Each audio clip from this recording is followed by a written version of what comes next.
আসসালামু আলাইকুম রহমতুল্লাহ। এসএসসি পরীক্ষা ২০২৬ অর্থাৎ ২০২৫ সালে দশম শ্রেণীতে যারা উঠতেছো তোমাদের সংক্ষিপ্ত সিলেবাস দেওয়া হয়েছে ইতিমধ্যে তোমরা জানো। তো তোমাদের আজকে হচ্ছে জীববিজ্ঞান যে সাবজেক্টটি রয়েছে তোমাদের জীববিজ্ঞান সাবজেক্টের যে সিলেবাসটা দেওয়া হয়েছে পুনর্বিন্যাসকৃত বা হচ্ছে সংক্ষিপ্ত সিলেবাস যেটা। তো তোমাদের কিন্তু সংক্ষিপ্ত বা হচ্ছে পুনর্বিন্যাসিত সিলেবাসটা দেওয়া হয়েছে এবং সংক্ষিপ্ত সিলেবাসের আলোকে তোমাকে কি, কি পড়তে হবে বা কি, কি আ পড়ে তোমাকে হচ্ছে এসএসসি পরীক্ষা ২০২৬ এ অংশগ্রহণ করতে হবে।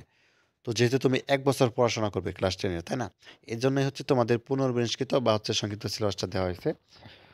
তো পুনর্বিন্যাসকৃত মানে হচ্ছে সংক্ষিপ্ত সিলেবাস। তো এখানে তোমাদেরকে বিষয়গুলো হচ্ছে ১৩৮ এবং তোমাদের বাম পাশে দেখতে পাচ্ছ তোমাদের অধ্যায়গুলো এবং ডান পাশে যেমন রয়েছে তোমাদের বিষয়বস্তু ও পাঠ বা পাঠের শিরোনামগুলো কি, কি পড়তে হবে। তো আমি যে একটু দেখি ১ম অধ্যায়টা রয়েছে যেমন জীবন পাঠ এখান থেকে তোমাদেরকে জীববিজ্ঞানের ধারণা এবং জীববিজ্ঞানের শাখাসমূহের পরিচিতি এটা পড়তে হবে এবং শ্রেণীবিন্যাস রয়েছে ধারণা, শ্রেণীবিন্যাস এবং শ্রেণীবিন্যাসের করণ পদ্ধতি, ঠিক আছে? এবং দ্বিপদ নামকরণ, ধারণা, গুরুত্বগুলো রয়েছে। এরপর হচ্ছে তোমাদের ২য় অধ্যায়টা পড়তে হবে। ২য় অধ্যায়ের মধ্যে রয়েছে জীবকোষ ও টিস্যু। এখান থেকে তোমাদের উদ্ভিদ ও প্রাণীকোষের প্রধান অঙ্গাণুর কাজ, ঠিক আছে? এবং মানবদেহের স্নায়ু, পেশির, রক্ত, ত্বক, অস্থির কাজ পরিচালনায় বিভিন্ন প্রকার কোষের ভূমিকা, উদ্ভিদ টিস্যু, ঠিক আছে? সরল টিস্যু এবং পেরেনকাইমু, ঠিক আছে? এগুলো রয়েছে এবং জটিল টিস্যু এগুলো হচ্ছে তোমাদেরকে ব্যাখ্যা করতে হবে বা পড়তে হবে। তো তারপর হচ্ছে পানি টিস্যুর কাজ রয়েছে, আবরণী, যোজক, পেশি, স্নায়ু আছে, টিস্যু, অঙ্গ এবং কি তন্ত্রে কোষীয় সংগঠন রয়েছে, টিস্যুতন্ত্র এবং এর কাজ রয়েছে এবং অঙ্গতন্ত্রের ধারণা এবং গুরুত্বগুলো রয়েছে। আর এখানে ব্যবহারিক আছে, এটা একটু দেখে নিতে পারো। এরপর হচ্ছে তোমাদের ৩য় অধ্যায়টা পড়তে হবে। ৩য় অধ্যায়ের মধ্যে রয়েছে কোষ বিভাজন। ঠিক আছে? কোষ বিভাজন, ধারণা, প্রকারভেদ এগুলো পড়তে হবে। আচ্ছা, আরও রয়েছে তোমাদের সিলেবাসের বাকি অংশটা দেখাচ্ছি। তার আগে একটা অ্যানাউন্সমেন্ট রয়েছে সেটা আমরা একটু দেখে নেই। তো যা হোক ইতিমধ্যে তোমরা যারা জানো যে এসএস ফিউচার স্কুলে তোমাদের অ্যাডমিশন কার্যক্রম শুরু হয়েছে। বিশেষ করে যারা ক্লাস 10 এ উঠতেছে ২০২৫ সালে। তো বিজ্ঞান শাখায় যারা বিশেষ করে রয়েছে তোমাদের হচ্ছে এই ভিডিওটির কমেন্টে দেখো আমি লিঙ্কটা দিয়ে দিচ্ছি। এখানে প্রবেশ করার পর সরাসরি এই ওয়েবসাইটে চলে আসবা। এখানে আসার পর তুমি হচ্ছে এখানে একটা ডেমো ভিডিও রয়েছে এটা দেখে নিতে পারো। আর অবশ্যই এই যে ডান পাশে দেখতে পাচ্ছ ক্লাস 10 বিজ্ঞান লেখা আছে এখানে ক্লিক করবা। মানে যেহেতু তোমরা ক্লাস 10 এ, তাই না? তো ক্লাস 10 এর সকল শিক্ষকদের তালিকা দেখতে পাবা এবং তুমি আর কোন, কোন বিষয় পড়ানো হবে, কি, কি থাকতেছে, ঠিক আছে? সবকিছু কিন্তু A to Z এখানে দেখতে পাবা এই ওয়েবসাইটে এবং তোমাকে ভর্তি হতে হবে। এখানে ভর্তি হওয়ার জন্য তোমার শুরুতে টাকা লাগবে না, ঠিক আছে? তো তুমি এখানে সহজেই ভর্তি হতে পারবা।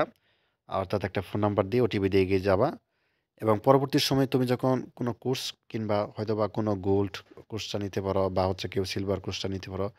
যে, যে পছন্দের মতো যে কোর্সটা করতে যাবা তখন হয়তোবা তোমাকে পেড করতে হবে বা হচ্ছে পেমেন্ট করতে হবে আরকি। তো যা হোক এখানে সবকিছু রয়েছে। তুমি হচ্ছে ওয়েবসাইটের মধ্যে কিন্তু দেখতে পাবা।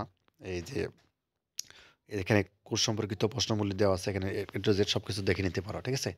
এগুলো উত্তর সহ দেওয়া আছে। দেখতে পাচ্ছ? তো যা হোক তোমাদের হচ্ছে ৩য় অধ্যায়ের কোষ বিভাজন থেকে ধারণা প্রকারভেদটা পড়তে হবে এবং তারপরে রয়েছে মাইটোসিস, ধারণা, পর্যায়, গুরুত্ব, ঠিক আছে? মিসোসিস এবং ধারণা, তাৎপর্য বা ৪র্থ অধ্যায় জীবনী শক্তি রয়েছে, ঠিক আছে? জীবনী শক্তি ও ওটিপির ভূমিকা এবং সালোক সংশ্লেষণটা পড়তে হবে। ৪র্থ অধ্যায়ের থেকে তোমাদের এবং প্রক্রিয়া এগুলো পড়তে হবে, শ্বসনটা পড়তে হবে, ব্যবহারিক অংশ রয়েছে এটা দেখে নিবা। এবং একাদশ অধ্যায় থেকে জীবের প্রজননটা পড়তে হবে। জীবের উদ্ভিদ প্রাণী প্রজননটা যেটি দেওয়া আছে ধারণা গুরুত্বটা পড়বা এবং উদ্ভিদের প্রজনন অঙ্গ ফলটা পড়বা এবং সম্পূরক উদ্ভিদের যৌন প্রজনন এটা পড়বা এবং তারপর হচ্ছে দ্বাদশ অধ্যায়টা পড়বা জীবের বংশগতি ও জৈব অভিব্যক্তিটা পড়বা, বংশগতির ধারণা, ঠিক আছে? বংশ পরস্পরায় চারিত্রিক বৈশিষ্ট্য বহনকারী উৎপাদন এগুলো ক্রোমোজোম, ডিএনএ, আরএনএ, জিন এগুলো পড়বা এবং বংশগতির তথ্য স্থানান্তর এবং ডিএনএ গতি এগুলো পড়তে হবে, ঠিক আছে? তো যাক এই যে যে বাকি অংশগুলো এগুলো হচ্ছে দেখে নিবে এবং ত্রিয়োদশ অধ্যায় থেকে তোমাদের জীবের পরিবেশ রয়েছে এটা পড়তে হবে। জীবের পরিবেশের যেমন বাস্তুতন্ত্র ধারণা এবং উপাদান এবং এদের সম্পর্কটা পড়বা এবং খাদ্য শৃঙ্খলা ও খাদ্য জল বাস্তুতন্ত্রের শক্তির প্রবাহ এবং কি পুষ্টি উপাদানের সম্পর্কটা পড়বা।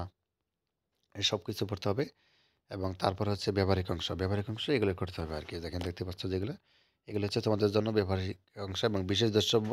একাদশ অধ্যায় জীবের প্রজনন আংশিক। এই অধ্যায় থেকে উদ্ভিদ প্রজনন সম্পর্কিত মোট ৩টি শিখন ফল সংশ্লিষ্ট বিষয়বস্তু অন্তর্ভুক্ত করা হয়েছে। তো এই ছিল তোমাদের সিলেবাস। ঠিক আছে? ধন্যবাদ সবাইকে ভিডিওটি দেখার জন্য। আল্লাহ হাফেজ।